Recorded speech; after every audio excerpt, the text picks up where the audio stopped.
welcome back to aDashofMo, and I do apologize for that super long, month-long hiatus that I've been on away from YouTube.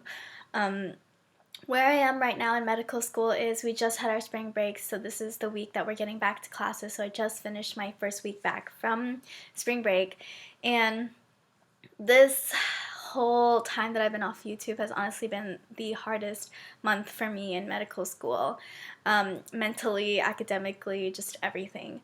So I do apologize for that, and I'm so happy that y'all are sticking with me.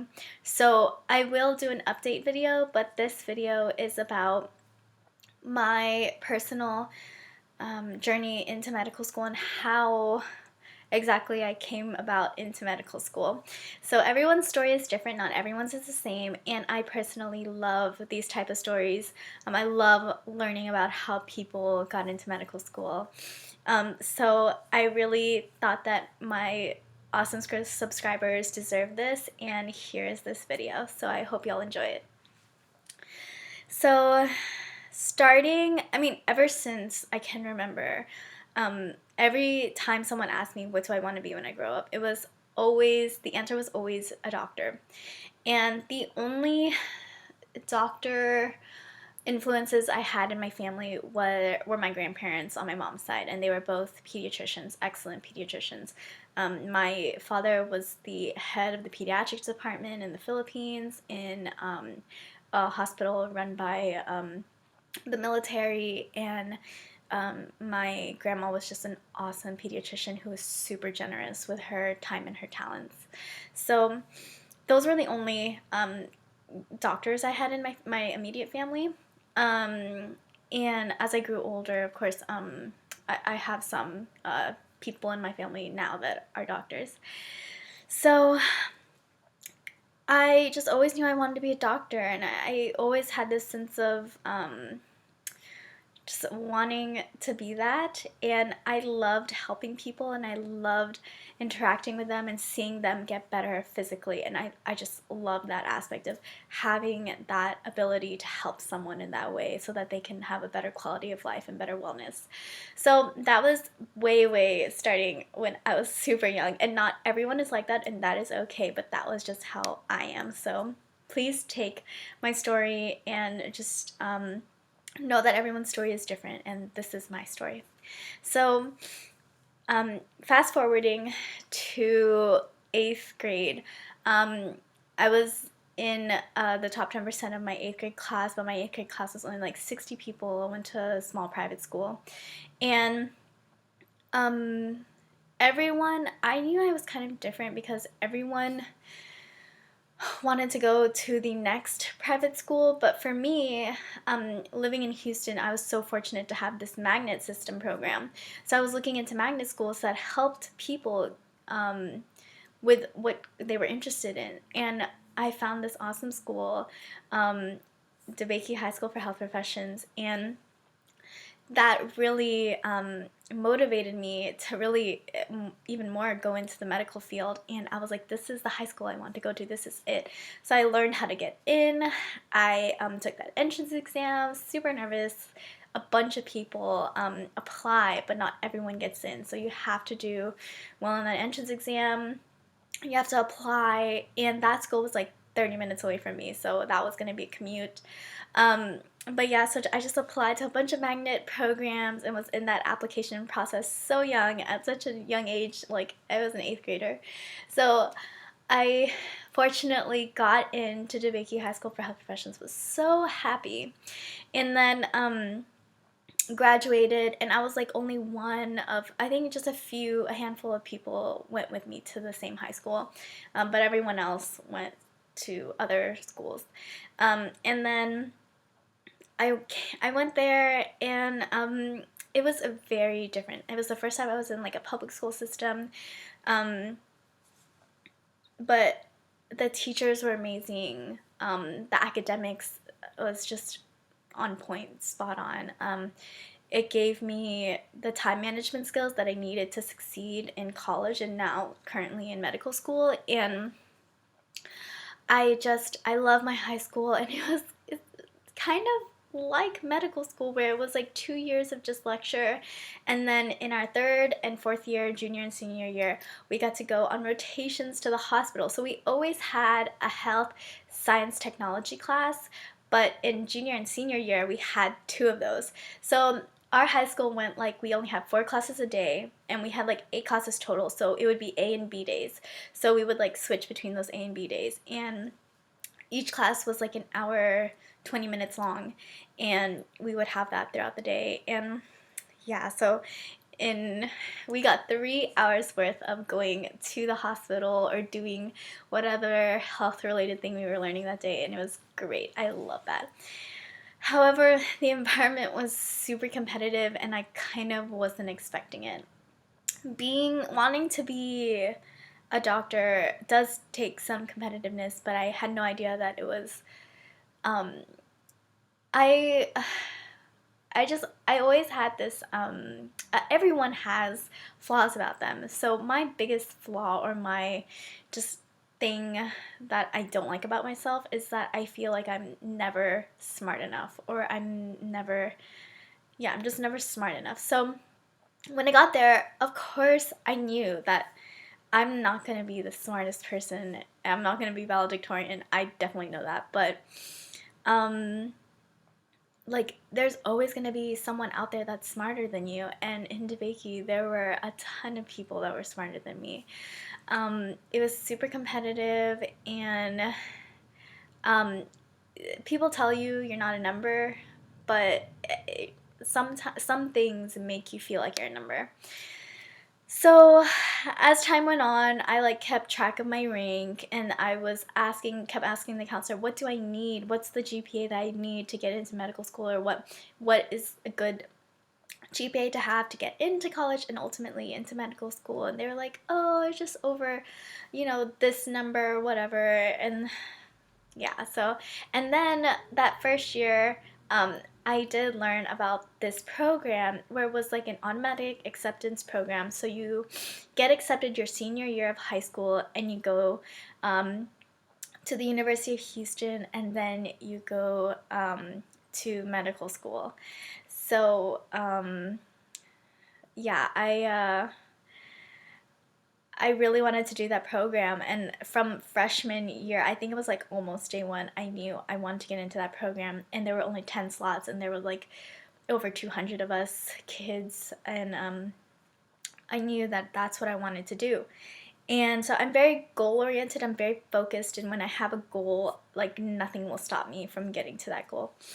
And so I started ever since freshman year to get to that goal. I somehow succeeded. I got into that program my senior year, actually around this time. Looking back now, crazy how time flies. And I forgot how many applications. There were only like 30 of us that got an interview, so it's like an application process. So I know some undergrad to med school programs do have this type of setup where you apply, and then you get an interview, then from that interview they choose like a handful or whatever. So in my high school, I think maybe like 25% of my class wanted to go for that program because they knew they wanted to become doctors.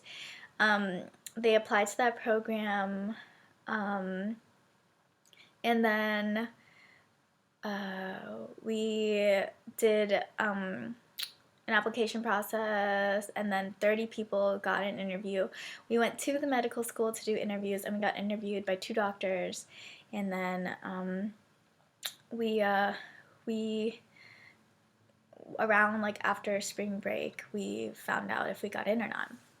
So I found out that I got in while I was working at the time I was working at a dentist's office, and I found out during work I had missed the call, so I was very scared because they only call people that got in. But I was like, wait, is this real? Is this really the number that's supposed to call me? I was trying to call them back, couldn't get a hold of them. The person who was in charge of the program finally called me several hours later and told me that I got in, and it was like really one of the happiest days of my life. Um, but everything happens for a reason, and so I went into college knowing that I had a spot in medical school. Um, Thankfully, the program did help me with my undergrad, so financially, and I was very thankful for that.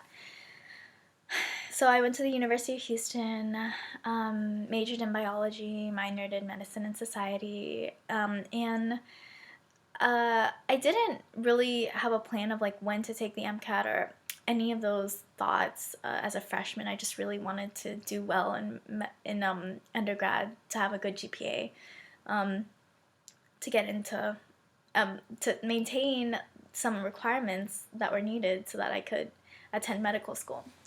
So I loved undergrad. It was super chill. However, I just wish that I hadn't done so many extracurricular activities and I just focused my time on certain things.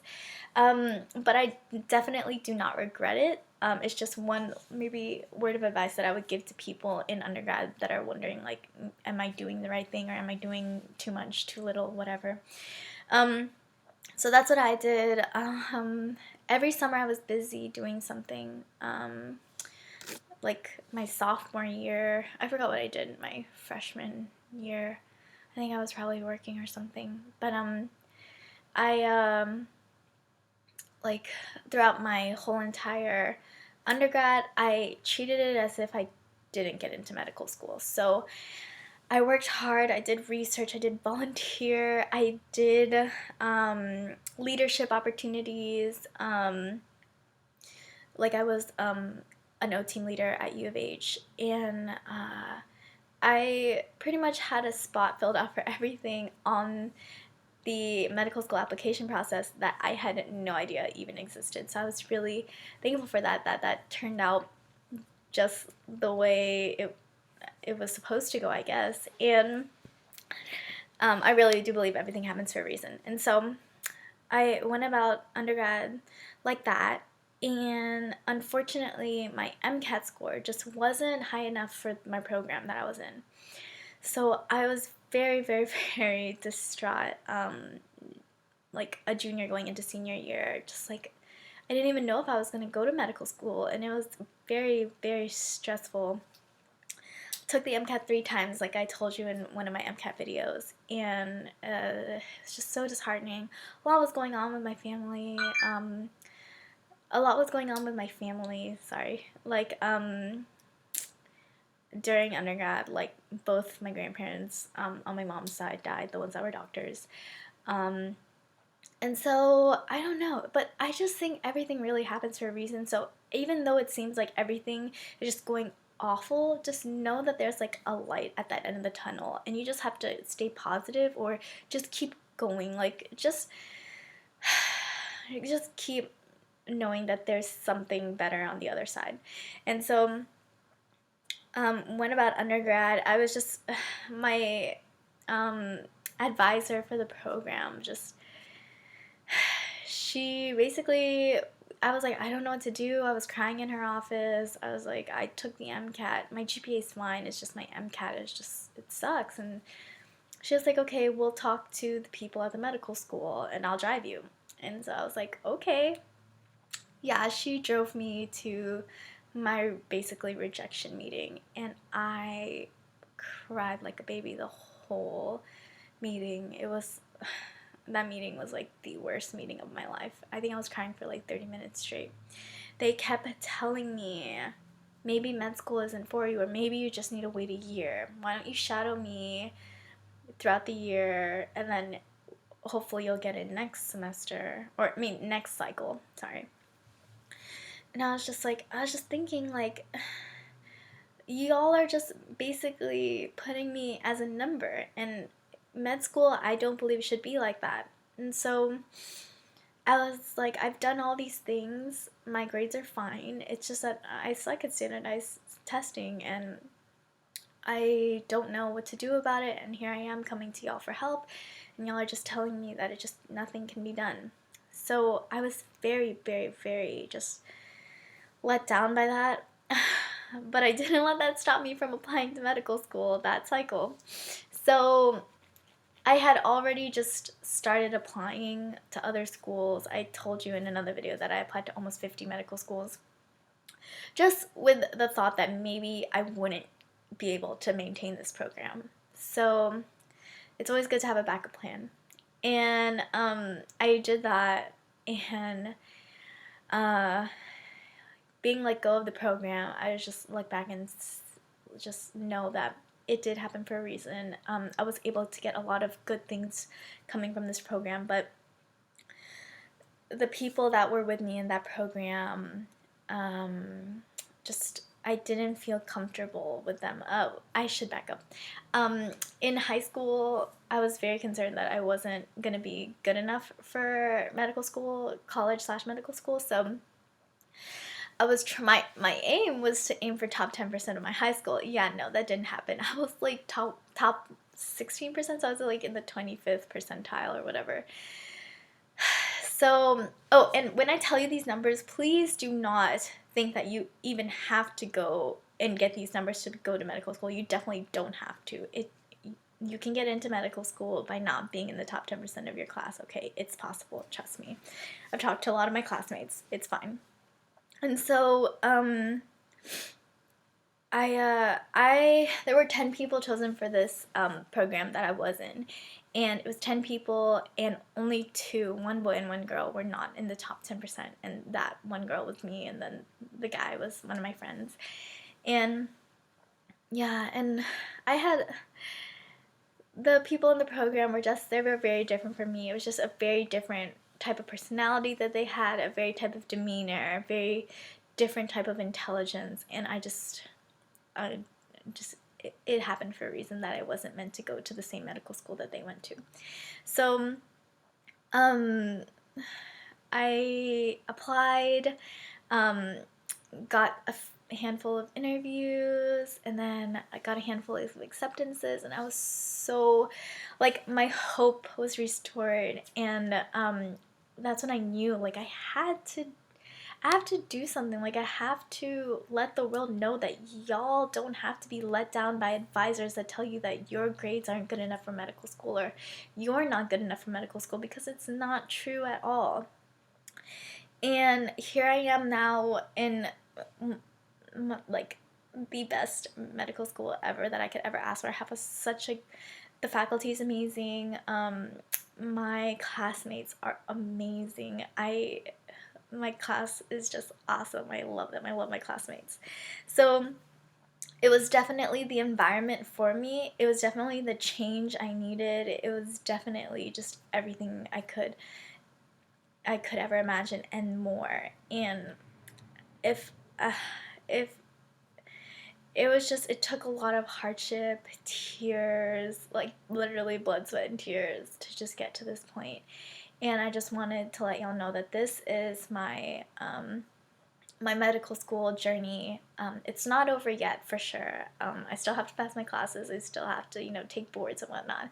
But I'm glad that y'all are being with me every step of the way, and I really hope y'all learn something from this. I really hope y'all take away something from this. If y'all have any questions for me whatsoever about my journey, then you can definitely leave a comment below.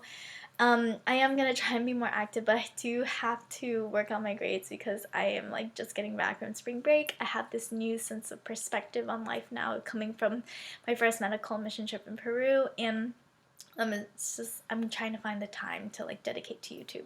But I definitely wanted to put this video out there for y'all.